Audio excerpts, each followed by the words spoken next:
North Carolina researchers are working genetics to get the perfect Christmas tree. More than 100 premium-grade Fraser firs stood lined up, ready to be sold as Christmas trees this week at Powerless Roadside Market.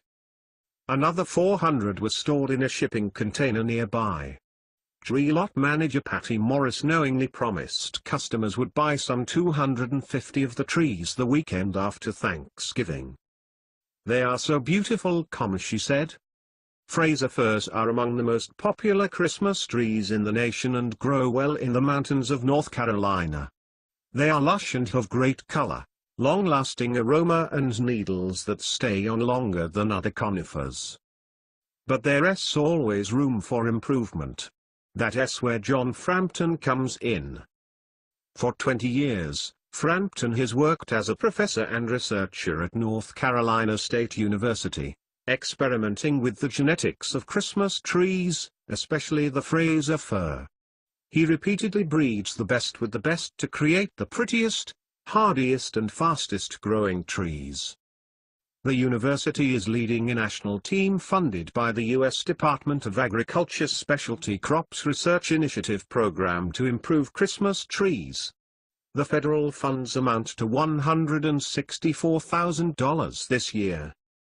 Firs need 15 years to produce cones, and it takes another 10 to 12 years for the progeny to reach maturity. Getting enough genetically superior trees to market will take even more time. "We're just now seeing results make it to consumers' homes," Frampton said. "It's a long-term thing, that's for certain." Frampton is also working on improving other Christmas tree species, including Virginia pine, eastern white pine and eastern red cedar. "One of the most important traits customers want is long-lasting needles," Frampton said. "Shedding is one of the main reasons people buy artificial trees instead of natural ones and therefore is a focus of his research," he said. "Nobody likes a messy tree," Frampton said. Researchers are also trying to grow trees with greater resistance to root rot from a European bug called Balsam woolly adelgid. The insect nearly wiped out Fraser firs in the North Carolina mountain forests 60 years ago.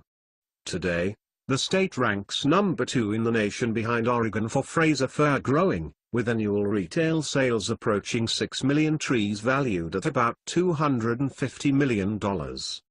Cloning is another technique used for improvements. Frampton and tree scientists from other universities travel the world in search of the best trees with the most desirable characteristics. A Japanese mommy fir, for example, resists root rot but is not a good Christmas tree.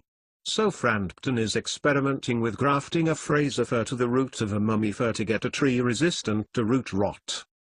People used to cut their own trees in the woods, where wild Fraser firs were often thin and poorly shaped, Frampton said.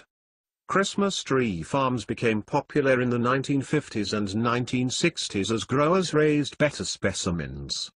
They combined better soil, irrigation, temperature and sheared limbs for thicker greenery and better shapes.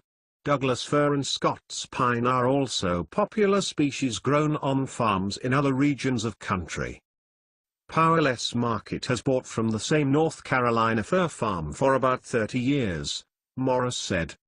The beauty and shape of the premium grade is consistent year after year, she said. The Christmas tree season is off to a good start. We've already sold more than we had last year at this time, she said.